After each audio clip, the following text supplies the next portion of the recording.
Hey guys, and welcome to today's First Impressions video, the video game series in which we look at a recently released game and I give you my first thoughts and impressions on it. Today, we're going to be taking a very small look at Galaxy Splitter. It is a shmup, and by all accounts, it is a shmup that has been imported from mobile devices, and it has kept all of its mobile devices bollocks. Not only that, but there's no choice to change your language anywhere in the game. So I'm stuck trying to read a language that I don't understand, coupled with game locks and like barriers and time barriers before I can actually play the game. But I will try and go through the settings, sort of, and I'll show you the hanger, and I'll show you stuff. I'm not going to be 100% sure on what I'm showing you because I can't read the language. And then I will try and show you some gameplay and show you how bad and broken it is. It's not a good game. It's not a good port. It is not worth your time, and it is not worth your money. So let's jump straight into it. All right, your options then. Don't know what they are because they're all in a different language, but they're all on or off, and that's pretty much it. That's your lot. Then you've got music and sound effects. I know them ones. I don't know what these are. These are account. I think this is where you can import save data from your phone account. I'm not entirely sure. Coupons, credits, and cheats. No language. Why can I not change my language to English? Why would you release a game globally and not have different languages? Why? How lazy of a developer do you have to be to just port a game with no language options? I don't understand. I don't understand. Yeah, why? But that's it. That's your options. You've got some music options, you've got some other options, and you've got no way of changing your language. I'm going to be moaning about that a lot because it's something so fucking basic that I can't believe it's just not been included. Outside of that, you can look at your profile, and you can see, I'm assuming, your level of things, how much experience of things that you've got, and then VIP, which I think is if you spend money on the game. But again, I can't read this language, so I can't tell you.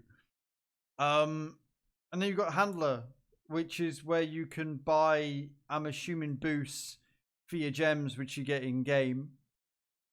And you can buy different ones. It's like you've got two different currencies here. Both, one is earned in game, and I think the other one is strictly pay-per-view things. I'm not entirely sure. You know, it's 1,000 or 516. You've only got the two ships available right now. You've only got the one weapon. I don't know if you unlock them as you go through, but it will take you so bloody long. Apparently, also clicking on certain options will take you through to the Steam page every time.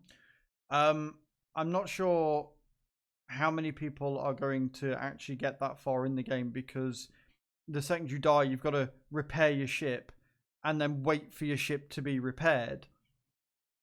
Unless you pay for the premium currency to speed it up. Like, it is so blatantly just shit, right? You've got your hangar, which you can look at your ship from, but that's all you can do. That's literally all you can do. You can buy, I'm assuming you can buy things. It will give you an explanation of everything. But again, it's in different language, so you're not going to be able to tell. You can't look at other ships from here. You can only look at your one ship. You can't actually click on anything here at all. So it's completely pointless. And then you got your missions, right? And it shows you how many of these you get if you complete it. So you'll get one of these cubes, which is what you need to repair your ship when you die. So it gives you one, right? Again, it is 560 of these cubes or 1,000 of these to get a new plane. Just bear that in mind, guys, of how many missions you're going to have to do and how long you're going to be waiting. It is bonkers how bad this is. And then you've got your map here. So you've got all these different planets you can go to.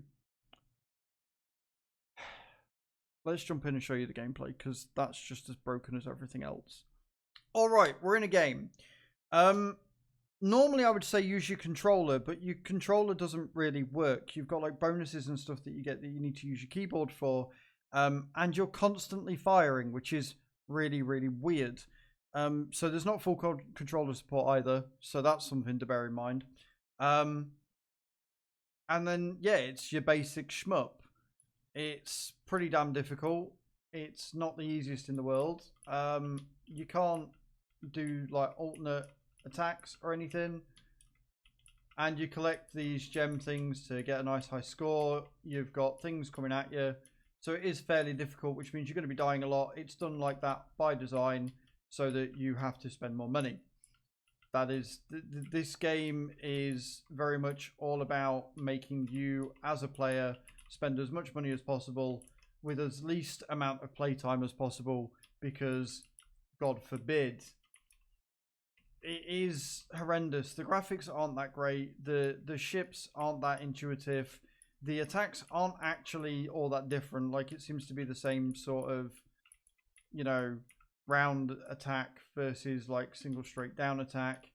The enemies are fairly spaced out. There's nothing amazing happening. You're on a static screen that isn't moving. You've got these things here, which I don't know. I think you've got to stay on them to collect them, which can give you a buff, I suppose. It's not very fun, coupled by the fact that I know damn well that once I die, I'm going to have to either wait to respawn or pay to respawn. And if I wanted a new ship that may have different and cooler weaponry or anything like that, everything costs these blue gems. And I'm going to be getting 19 for this stage. Like, it's just... I could have probably forgiven it more if a lot of the basic features were in, right? A lot of the things like, you know, some actual graphic changes or some language changes or a colorblind mode, just options. But for God's sake, I got 8 from that, right? Again, bear that in mind, I got 8 plus 25, and I need 1,000 for a new ship, and it's like 500 for a new weapon. Like, the amount of grind in this game is just obscene, and it legit locks you out until you're locked out. And now I haven't got a thing, so I can't repair my ship, I don't think. Oh, I can. There you go. Takes you 2 minutes, or you can rush it with 1 cube. So I've now got to wait 2 minutes before I can play again for that whole 10 seconds of gameplay. It's bonkers. This is horrible. This is terrible. Even without the language, as a game, this is fucking horrendous. Do not spend any time or money on this. Avoid it at all costs. This has been Galaxy Splitter. I have been Azrael. I have been losing my mind. Have a great evening, and I'll see you all next time. Ciao, ciao.